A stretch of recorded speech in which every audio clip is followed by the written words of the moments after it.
Hello बच्चों, कैसे हैं आप सब। आशा है आप लोग आनंद पूर्वक होंगे और परिश्रम से पढ़ते हुए आगे बढ़ रहे होंगे। आपका मनपसंद यूट्यूब चैनल संस्कृत क्लास में डिजी आपके लिए लाया है। हाँ जी, ये क्लास 9th की नई पाठ्य पुस्तिका Manika communicative Sanskrit class 9th की मणिका पार्ट 1 का लेसन नंबर 2 वीडियो। इसका लेसन 1 के 2 वीडियो आ चुके हैं जिसमें पाठ का सारा हिंदी अनुवाद अच्छे से समझाया है और बुक बेस्ड पूरी एक्सरसाइज भी कराई है। अब हम आ गए हैं लेसन नंबर 2 पर, जो है पाथेयम। हाँ, आगे बढ़े उसके पहले मैं आपको बता दूं, मैं हूँ आराधना, आपकी संस्कृत टीचर, रहती हूँ जयपुर में और पढ़ा रही हूँ आपको आपके घर आकर। तो ये पाठ है पाथेयम, जिसमें कुछ श्लोक हैं, 10 श्लोक आप पढ़ेंगे, बड़े सुंदर श्लोक हैं। और जरा पाथेय शब्द का अर्थ समझिए बच्चे। पथ शब्द से बना है पाथेय, पाथेयम। जब हम यात्रा करते हैं तो मार्ग काटने के लिए साधन कुछ ऐसा ले जाते हैं, खाने पीने का सामान ले जाते हैं, अच्छा पानी ले जाते हैं, पुस्तकें ले जाते हैं जो रास्ते में हम पढ़ेंगे, इस प्रकार वो हमारा पाथेय होता है, जिससे यात्रा अच्छी तरह कट जाए। उसी तरह बच्चों, ये सुंदर श्लोक हैं जो हमें जीवन जीने का मार्ग सुझाते हैं। ये हमारे जीवन यात्रा का पाथेय है। इन्हें सिर्फ एग्जाम के लिए मत पढ़िए, इन्हें जीवन में उतारिए, है ना। आगे बढ़ते हैं हम लोग और जानते हैं इसके बारे में। उससे पहले ये जान लें कि अनअकैडमी पर मेरी लाइव संस्कृत क्लास होती है शाम को 4 बजे, वो आप अटेंड कर सकते हैं। इसके अलावा प्ले स्टोर पर मेरा लर्निंग ऐप, कोचिंग ऐप उपलब्ध है, संस्कृत क्लास में लीजिए, आप इसे डाउनलोड कर लीजिए। क्यों? क्योंकि जो कुछ मैं वीडियो अपलोड करती हूँ उसका PDF यहीं उपलब्ध होता है। तो KTXJB ऑर्गेनाइजेशन कोड है, जिससे आप इसको ज्वाइन कर सकते हैं और फ्री मटेरियल देख सकते हैं, और बहुत सारा पेड मटेरियल भी वहाँ पर है। सब कुछ आपकी सहायता के लिए। तो हम शुरू करते हैं पाठ से पहले एक ये वार्तालाप है, जिसमें 2 बच्चे हैं, विवेक और विशाल, ये आपस में बात कर रहे हैं। ये एक तरह से लेसन का इंट्रोडक्शन है। अरे विशाल नमस्ते, आगच्छ, उपविश। अरे विशाल नमस्ते, आओ बैठो। आगच्छ माने आओ, आओ और बैठो, लोट लकार के शब्द हैं दोनों। नमस्ते विवेक, उपविशामि, बैठता हूँ, परंतु त्वं तु कुत्रापि गंतुम विद्यता प्रतीयसे। कुत्रापि, कुत्र प्लस अपि, दीर्घ संधि हो रही है। लेकिन तुम तो, तू माने तो, तुम तो कहीं जाने के लिए तैयार जैसे प्रतीत हो रहे हो। ऐसा लग रहा तुम तो कहीं जाने की तैयारी में हो। इव माने जैसे या समान, तैयार जैसे प्रतीत हो रहे हो। आम, हाँ, मम मातुला, मेरे मामा, युद्ध क्षेत्रात् प्रतिनिवृत्ता, युद्ध क्षेत्र से पंचमी व्यक्ति है, लौटे हैं। प्रतिनिवृत्ता माने लौटे, युद्ध क्षेत्र से लौटे हैं। अहम तम दृष्टुम गच्छामि, मैं उनको देखने के लिए जा रहा हूँ। ओहो धन्य तव मातुला, अरे धन्य है तुम्हारे मामा जी। यह एवं देश सेवायाम संलग्न, जो इस प्रकार, एवं माने इस प्रकार, जो इस प्रकार देश सेवा में संलग्न है, लगे हैं। सेवायाम सप्तमी है, लगे हैं। अत्र स्यूते किमे तत्नयसी, यह बैग में, थैले में, स्यूत माने थैला, पंचमी सप्तमी व्यक्ति है, यह थैले में क्या ले जा रहे हो। नयसी, ले जा रहे हो, क्योंकि ये नी धातु है इसमें, ले जाना। क्या ले जा रहे हो। स्यूते पाथेयम अस्ति, थैले में पाथेय है। पाथेयम किम भवति, पाथेय क्या होता है। विहस्य, हंसकर, वी प्लस हंस प्लस ल्यप, हंसकर। शृणु, सुनो, श्रु धातु है ये, श्रु धातु लोट लगा, सुनो। पथि हितकरम पाथेयम भवति, मार्ग में, पथि माने मार्ग में, सप्तमी है ये, मार्ग में जो हितकर है, लाभदायक है, वही पाथेय होता है। इसलिए थैले में कुछ फल और ज्ञानवर्धन के लिए 2-3 पुस्तकें अपि सन्ति, पुस्तकानि अपि सन्ति, किताबें भी हैं। चतुर्थी है ज्ञानवर्धनाय के लिए, ज्ञानवर्धन के लिए 2-3 किताबें। यात्रा होगी तो यात्रा में कुछ फल खा लूंगा, इसलिए फल ले जा रहा है, और 2-3 किताबें लेके जा रहा है। इदानीम ज्ञातम, अब ज्ञात हुआ, अब पता चला, ज्ञात धातु इक्त प्रत्यय, अब ज्ञात हुआ, अब पता चला। अतएव अस्माकं मणिका पाठ्य पुस्तक है, इसलिए हमारी मणिका पाठ्य पुस्तक में पाथेयम, इस पाठ में सुभाषित हैं। सुभाषित, सुंदर वचन। ननु सुभाषितानि एव, सचमुच, ननु माने सचमुच, सचमुच ये सुभाषित ही अस्माकं जीवने, हमारे जीवन में मार्गदर्शन करते हैं। तो इसलिए हमको ये श्लोक सिर्फ एग्जाम देने के लिए नहीं पढ़ना है, इनको पढ़ना है, इनको जीवन में अपनाना है, याद रखना है, क्योंकि जीवन में हमें कहीं ना कहीं ये उपयोगी साबित होंगे, जहाँ हमारे जीवन में मार्गदर्शन करते हैं। शुभाय भवतु ते पाथेयम, तुम्हारा पाथेय शुभ हो, हैप्पी जर्नी, है ना। ये हैप्पी जर्नी। आगे बढ़िए, क्या श्लोक है? पृथिव्यां त्रीणि रत्नानि जलम अन्नम सुभाषितम मूढ़ैः पाषाणखण्डेषु रत्न संज्ञा विधीयते। पृथिव्यां, पृथ्वी पर, त्रीणि रत्नानि, तीन रत्न होते हैं। त्रीणि शब्द रत्नानि का विशेषण है।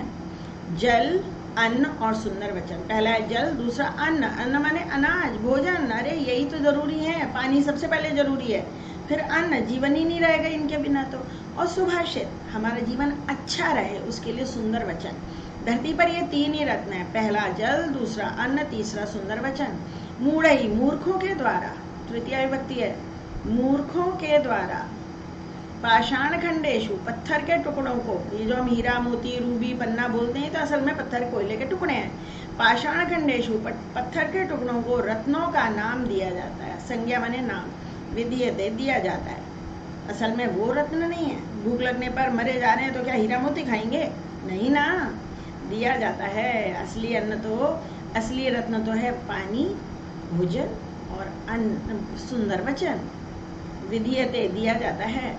पृथ्वी पर तीन ही रत्न हैं, जल, अन्न और सुंदर वचन। मूर्खों के द्वारा पत्थर के टुकड़ों को रत्नों का नाम दिया जाता है। इसलिए धन कमाने के लिए बहुत नहीं भागना चाहिए। हाँ, धन चाहिए, नहीं तो अन्न कैसे आएगा? धन चाहिए, जितना जीवन के लिए आवश्यक है उतना कमाना भी चाहिए। कल्पद्रुमः कल्पितमेव सूते सा काम दुःखामितमेव दोग्धि चिंतामणिः चिंतितम् एव दत्ते सतां हि संगः सकलं प्रसूते। बहुत सुंदर श्लोक है भैया। ऐसी कल्पना की गई है कि एक कल्प वृक्ष है, कहीं कल्प वृक्ष है, उसके नीचे खड़े होकर जो भी कल्पना की जाती है, जो भी इच्छा की जाती है, वह उसे सूते, पूर्ण करता है। कल्प वृक्ष कल्पना की हुई बात को पूर्ण कर देता है। कल्पितम प्लस एव, वर्ण संयोग हो रहा है, म हलंत के साथ ए जुड़ रहा है, ये तो कल्पितमेव। सा काम दुःखामितमेव दोग्धि, और एक कामधेनु है।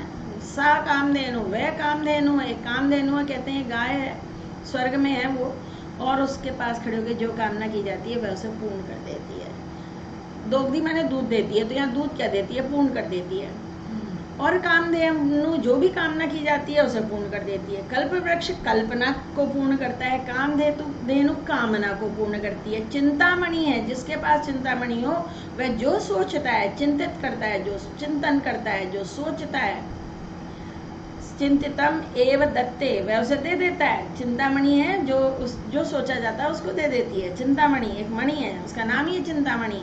तो ये नहीं है कि वो चिंता पैदा करती है, बल्कि इसका मतलब है जो चिंतन किया जाता है, जैसा चिंतन किया जाता है उसको वह देती है। लेकिन सतामी संगा, सज्जनों की संगति में, सज्जन श्रेष्ठ लोगों की संगति संग उनका साथ, सकलम प्रसूते, सब कुछ देता है, सब कुछ देता है भाई। सज्जनों की संगति इनसे भी अच्छी है। कल्प वृक्ष, कामधेनु, चिंतामणि, इन सबसे श्रेष्ठ है सज्जनों की संगति।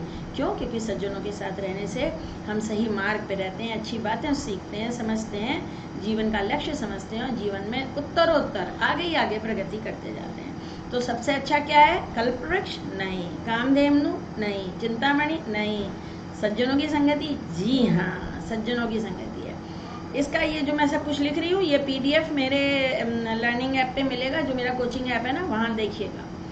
गच्छन् पिपीलिकः याति योजनानां शतानि अपि अगच्छन् वैनतेः अपि पदम एकम न गच्छति। संधियाँ देखिए, पिपीलिकः से बनाए, पिपीलिको, उत्व संधि हो रही है, विसर्वित वन बॉडीगार्ड, इसका अर्थ है चींटा, जाता हुआ चींटा। गच्छन्, गम धातु क्षत्रिय प्रत्यय, ये आपके कोर्स में है, गम धातु है क्षत्रिय प्रत्यय, इसका अर्थ हुआ है चलता हुआ चींटा। चींटा अगर चल रहा है तो भी वो चलते चलते जाने कहाँ पहुँच जाएगा। योजना नाम शतानी अपी, शतानी प्लस अपी, यण संधि हो गई है, ई और अ मिलके य, सैकड़ों योजन तक चला जाता है। योजन लेंथ की नाप हुआ करती थी। जैसे कहा जाता है कि भारत से श्रीलंका जहाँ छलांग लगा के हनुमान जी गए थे, वो दूरी 100 योजन थी, 100 योजन था, पता नहीं कितने किलोमीटर है अभी। तो जाता हुआ चींटा तो 100 योजन तक चला जाता है। याति माने जाता है, चला जाता है, चलते चलते वो भले ही कितने नन्हे नन्हे कदम लेता है, लेकिन फिर भी वह 100 योजन तक चला जाता है। अगच्छन वैनतेय, वैनतेय माने गरुड़, गरुड़ एक पक्षी है जो बहुत तेज उड़ता है, उसके पंख बड़े मजबूत होते हैं और बहुत तेज उड़ता है। लेकिन न जाता हुआ गरुड़, गरुड़ बहुत आलसी है, आधा दिन तक वो किसी पेड़ की एक ही डाल पर बैठा रह सकता है बच्चों। तो लेकिन न जाता हुआ गरुड़ एकम पदम अपि, एक कदम भी नहीं जाता है, एक कदम भी, अपि माने भी, एकम पदम, कदम पदम, एकम शब्द पदम का विशेषण है, न गच्छति नहीं जाता है, यानी काम करोगे धीरे धीरे तो भी काम हो जाएगा, लेकिन अगर काम करेंगे नहीं तो नहीं हो सकता भाई, है ना। जी हाँ, टीचर ने दिया प्रोजेक्ट सबमिट करना है, कल लास्ट डेट है, कल दे देना है, आपने बनाया ही नहीं अभी तक, और सोचते रहे क्या करें तो नहीं होगा। शुरू करो, हो ही जाएगा पूरा। तो काम करना शुरू कर देना चाहिए और करने से होता है। जाता हुआ चींटा 100 योजन तक चला जाता है, लेकिन ना जाता हुआ गरुड़ एक कदम भी नहीं जाता है, एक कदम भी नहीं चल पाता। शोको नाश्यते धैर्यम, शोको नाश्यते श्रुतम, शोको नाश्यते सर्वे, सर्वम नास्ति शोक समो रिपु। हाँ भाई, जब श्री राम, रामायण का श्लोक है, जब श्री राम बहुत विलाप कर रहे थे, लक्ष्मण को शक्ति लग गई थी, तो ये श्लोक है वहाँ पर कि शोक धैर्य का नाश कर देता है। शोक जानते हो ना, किसी की मृत्यु के पश्चात जो दुख होता है ना, वो शोक होता है। मेरी पेंसिल खो गई तो मैं परेशान होंगी, दुख होगा, अरे यार 5 रुपए खो गए, 20 रुपए खो गए, लेकिन ये शोक नहीं है। शोक किसी प्रियजन का जो बिछोह होता है ना, वो शोक होता है। शोक धैर्य का नाश कर देता है, शोक ज्ञान का नाश कर देता है। परम ज्ञानी होते हुए भगवान के अवतार थे, श्री राम पर कैसे विलाप कर रहे थे, ज्ञान का नाश कर देता है। शोका नाश्यते सर्वम, शोक सब कुछ नष्ट कर देता है। नास्ति शोक समा रिपु, शोक के समान कोई शत्रु नहीं है। नास्ति नहीं है, दीर्घ संधि हो रही है, नहीं है शोक के समान। ये ओ बन गया है विसर्ग से उत्पसंधि, हर जगह ये उत्पसंधि हो रही है, विसर्ग विद वन बॉडी गार्ड। अगर विसर्ग के पहले अ होता है और बाद में तीसरा चौथा वर्ण यारा लवा होता है, तो ये विसर्ग और ये मिलके ओ बनाते हैं। तो शोक नहीं करना चाहिए। अगर शोक का समय आ गया, वाकई दुख बहुत हो रहा है, तब भी अपने सेंसेस में रहना चाहिए। ऐसा नहीं कि भैया है क्या हो गया और बेहोश हो गए, चक्कर खा के गिर गए, ये सब नहीं। चलिए आगे बढ़िए, कोई उपाय सोचना चाहिए ना। तभी तो कहा था भाई, लक्ष्मण को लेके विलाप मत करो, औषधि मंगवाओ। आगे बढ़िए। गौरवं प्राप्यते दानात् न तु वित्तस्य संचयात्, स्थिति उच्चै पयोदानां पयोदीनां अधः स्थिति। कितना अच्छा श्लोक है। देने वाले का हाथ ऊपर रहता है, लेने वाले का हाथ नीचे रहता है बच्चा, इसलिए मांगो मत किसी से कुछ। गौरव प्राप्त होता है दान देने से, ना तो ना कि धन के, वित्त माने धन, ना कि धन के संचय एकत्र करने से। हमेशा जो है हमारे पास कुछ ना कुछ लोगों की सहायता में देना चाहिए। गौरव दान देने से प्राप्त होता है, धन के एकत्र करने से नहीं होता है। इसीलिए स्थिति उच्चई, ऊंची है। पयोदा नाम, बादलों की, पयोद माने बादल, पयोधी नाम, सागर की स्थिति नीची है, सागर लेता रहता है। अधः माने नीचे, और सागर की स्थिति नीचे है। पय का अर्थ होता है बच्चों पानी। पयोद, जो पय को देता है, द माने देने वाला, वो बादल। और पयोधी, जो पय को धारण करता है, धारण करना, वो हो गया समुद्र, है ना। पयोद, पयोधी। गौरव दान देने से प्राप्त होता है, धन को एकत्र करने से नहीं होता। इसीलिए बादलों की स्थिति ऊंची होती है और सागर की स्थिति नीचे होती है। ठीक है ना। एक बात अच्छी बताइए, फिर नीचे एक्सप्लेन किया है उदाहरण देकर। आगे बढ़िए। सद्भिस्तु लीलया प्रोक्तम शिलालिखितम अक्षरम, शिलालिखितम अक्षरम, पत्थर पर लिखे के समान। असद्भि शपथेनपि जले लिखितम अक्षरम। जो सज्जन लोग हैं, अगर वो खेल खेल में कुछ कह देते हैं, मजाक में भी कह देते हैं, तो वो पत्थर पर लिखे के समान होता है और वो अपनी बात पूरी करते हैं कि भाई मैंने कहा था। लीलया, खेल में, खेल के द्वारा, या मतलब ऐसे ही लाइट मूड में भी अगर कुछ कह देते हैं। प्रोक्तम कहा गया है, अगर सज्जनों के द्वारा अगर कुछ कहा गया है, तो शिला लिखितम अक्षरम, वो पत्थर पर लिखे अक्षरों के समान होता है और वो अपनी बात को अवश्य पूरी करते हैं। लेकिन असद भी, दुष्ट लोग जो कुछ कसम खाकर भी कहते हैं, शपथेनपि, शपथ लेकर भी कहते हैं, वो पानी पर लिखे अक्षरों के समान होते हैं, यानी वो कभी उसको पूरा नहीं करेंगे। पानी पर लिखे अक्षरों के समान होता है। इसलिए दुष्टों की बात पर कभी भरोसा नहीं करना चाहिए। ये सबक सिखाया है हमको। और सज्जन लोग जो कहते हैं वो करके रहते हैं, इसलिए उनकी बात पर भरोसा करना चाहिए।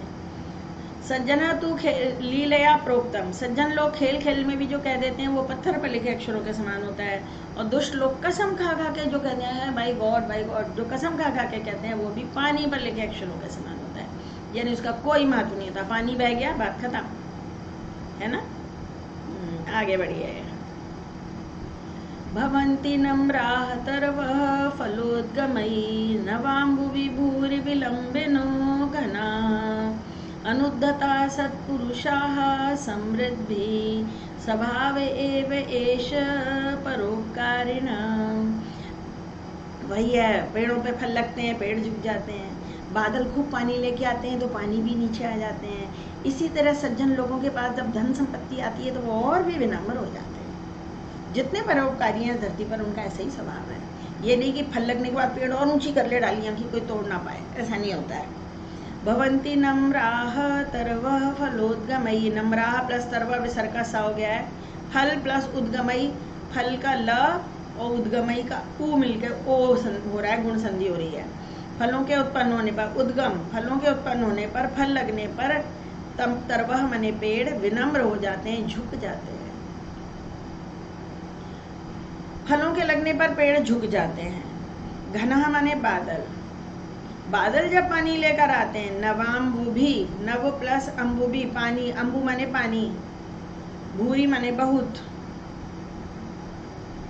यहाँ विसर्ग कर रहा हो गया, रुत्व संधि आपने सीख ली है, रुत्व संधि। नवाम्बुभी भूरी विलंबिनः झुक जाते हैं। नए पानी से भरे हुए बादल भी बहुत झुक जाते हैं। अभी आएगा मानसून, मानसून वाले काले कजरारे बादल वो बिल्कुल नीचे आ जाते हैं एकदम।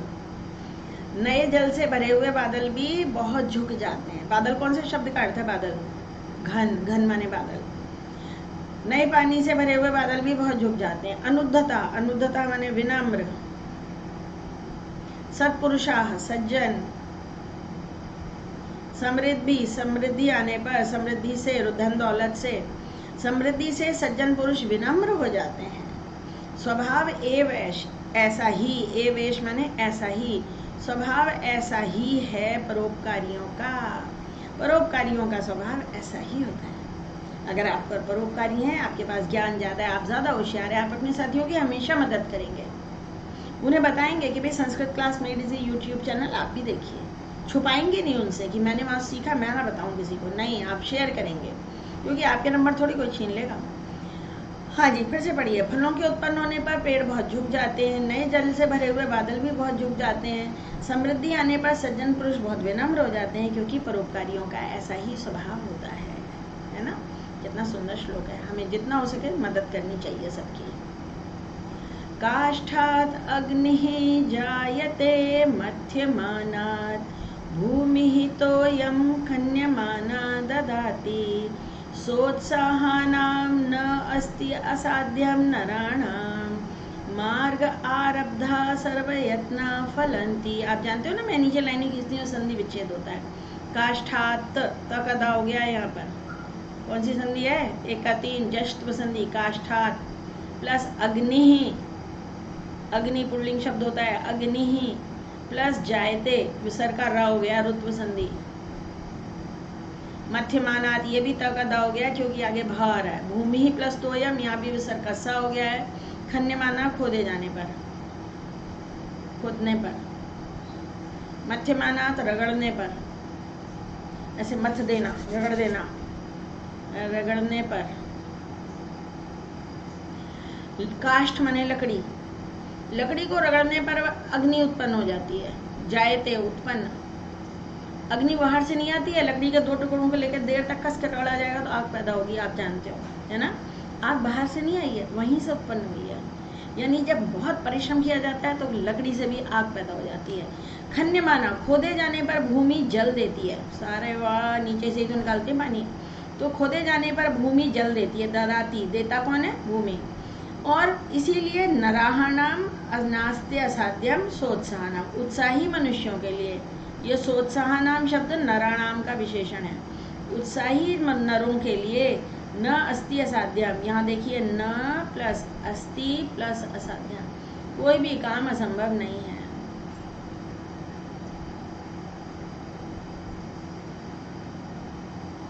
न प्लस अस्ति पर असाध्यम, असाध्य माने असंभव।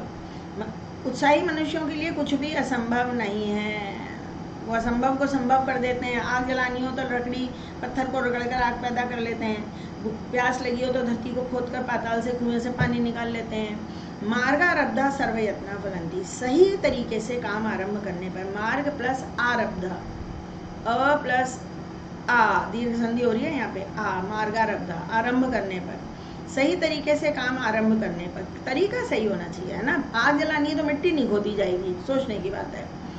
सही तरीके से काम आरंभ करने पर सारे प्रयत्न फलदायक होते हैं, सारे परिश्रम फलदायक होते हैं, सारे काम फलदायक होते हैं। भाई दिल्ली जाना है तो दिल्ली रोड पे जाना पड़ेगा ना, आगरा रोड पे तो नहीं जाओगे ना। तो सही मार्ग से आरंभ करने पर, सही तरीके से शुरू करने पर सारे प्रयत्न फलदायक सिद्ध होते हैं। ठीक।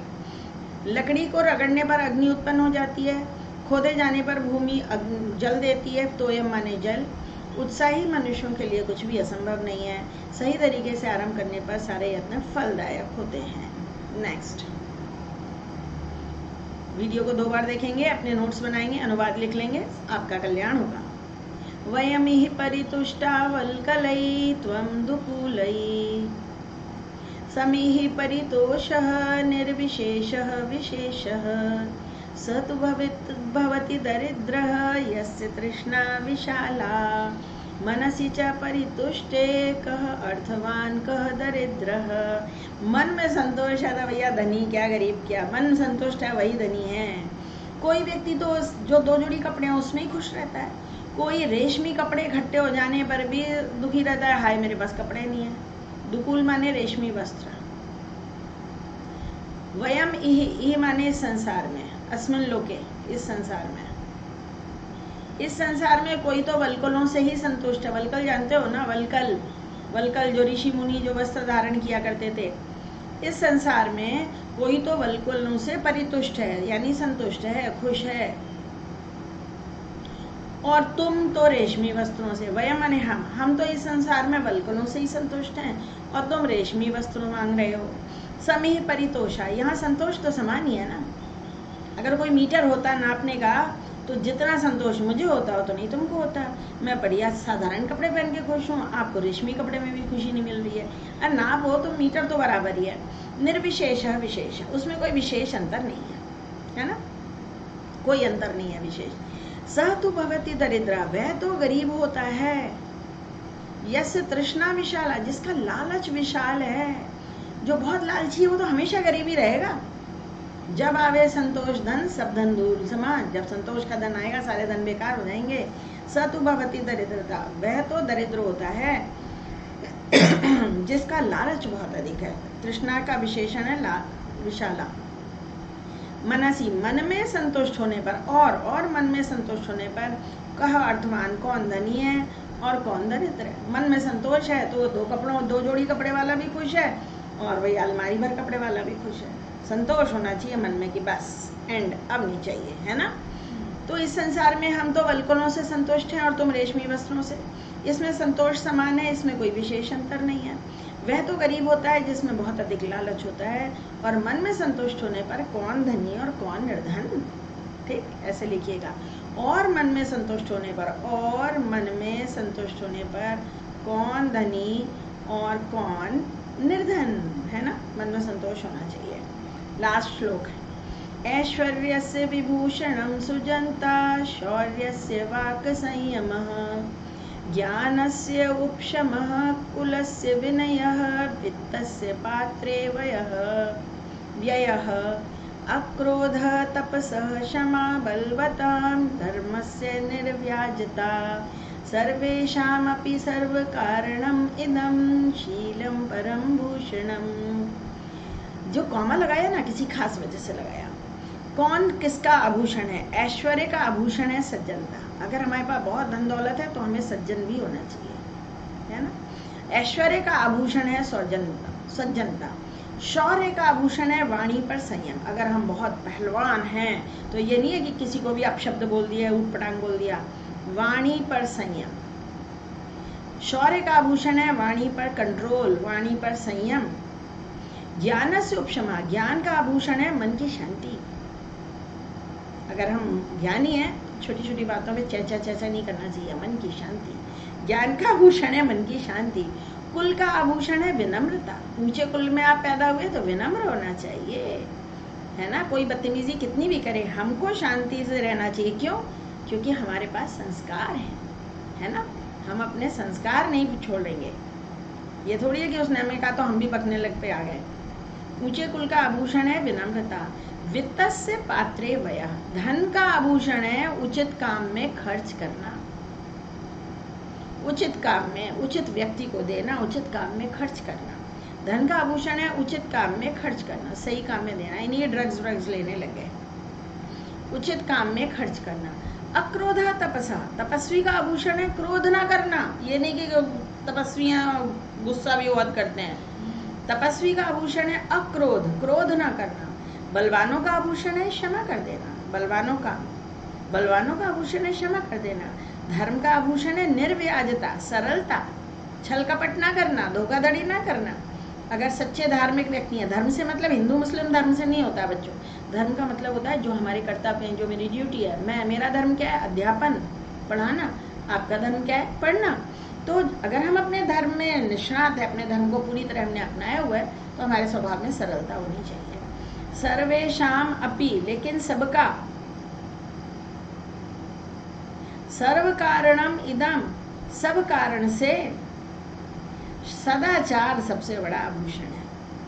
सदाचारम परम भूषणम, सदाचार ही सबसे बड़ा आभूषण है। गुड कंडक्ट, है ना, अच्छा कैरेक्टर होना। फिर से देखिए, ऐश्वर्य का आभूषण है सज्जनता। ऐश्वर्य मतलब रुपया पैसा ऐश्वर्य। ऐश्वर्य का आभूषण है सज्जनता। शौर्य पराक्रम, पराक्रम का आभूषण है वाणी पर संयम। ज्ञान का आभूषण है मन की शांति। ऊंचे कुल का आभूषण है विनम्रता। धन का आभूषण है उचित काम में खर्च करना। अक्रोध तपसा, तपस्वी का आभूषण है क्रोध ना करना। क्षमा बलवता, बलवानों का आभूषण है क्षमा कर देना दूसरों को। धर्मस्य निर्व्याजता, धर्म का आभूषण है छल कपट ना करना, सरल व्यवहार रखना। और लेकिन सबका, सब कारणों से सदाचार ही सबसे बड़ा आभूषण है। हमें चाहे कितने भी गुण हो, लेकिन अगर सदाचार ही नहीं है, हम सब सारे गुण धूल हैं, धूल मिट्टी हैं सब, तो हमारा आचरण सबसे बड़ा अच्छा होना चाहिए, श्रेष्ठ होना चाहिए, दूसरों से बढ़ के होना चाहिए, है ना। प्राण जाए पर वजन ना जाए, इसीलिए कहा गया है। तो इसको वीडियो को आप 2 बार देखेंगे, सबको समझ में आ जाएगा। अपने नोट ज़रूर बनाइए, पाठ का अनुवाद लिखिए। और मैं फिर से आपको बताऊंगी, इसका जो PDF, ये सॉल्व वाला PDF जो मैंने लिखा है सब कुछ, ये आपको मेरे कोचिंग ऐप पे मिलेगा, जिसका नाम है संस्कृत क्लास मेडिजी, जिसे आप प्ले स्टोर से डाउनलोड कर सकते हैं। ये ऑर्गेनाइजेशन कोड है, वहाँ से आप फ्री PDF डाउनलोड कर सकते हैं आज के लेसन का। इसके अलावा बच्चों, मैं आपको बताऊँ, बहुत सारे सब्सक्राइबर हो गए हैं मेरे, और बहुत सारे 477 से भी ज़्यादा वीडियोस हैं। पूरा कोर्स है 9th का, 10th का, और व्याकरण की अलग अलग प्लेलिस्ट भी हैं, चित्र वर्णन, पत्र लेखन। आप ये प्लेलिस्ट टच करोगे तो सब अलग अलग प्लेलिस्ट खुलेंगी, और आप सब कुछ शब्द धातु रूप कैसे आते हैं, सारी ट्रिक्स मज़े में सीख जाएंगे। तो भाई इतना आज के लिए काफ़ी है। अगर अच्छा लगा हो तो ज़रा सब्सक्राइब कर लीजिए, शेयर और कमेंट भी कीजिए, और बेल आइकन भी दबाइए, नोटिफिकेशन आते रहेंगे। और ज़रा नीचे डिस्क्रिप्शन बॉक्स देखिए, और मेरा टेलीग्राम ग्रुप का लिंक वहाँ दिया हुआ है 9th और 10th का। आप 9th क्लास का टेलीग्राम ग्रुप ज्वाइन कर लीजिए। और इसके अलावा और भी बहुत कुछ है, आप देखिएगा डिस्क्रिप्शन बॉक्स में, आपको वहाँ बहुत कुछ मिलेगा। अनअकैडमी पर जो मैं पढ़ाती हूँ, मेरा प्रोफाइल ID वहाँ मिलेगा, आप मुझे फॉलो करें और मेरी फ्री क्लासेस का आनंद उठाएं। वहाँ आपके लिए और भी बहुत कुछ है। तो बस आज के लिए इतना काफ़ी है बच्चों, पढ़ते रहिए, आगे बढ़ते रहिए।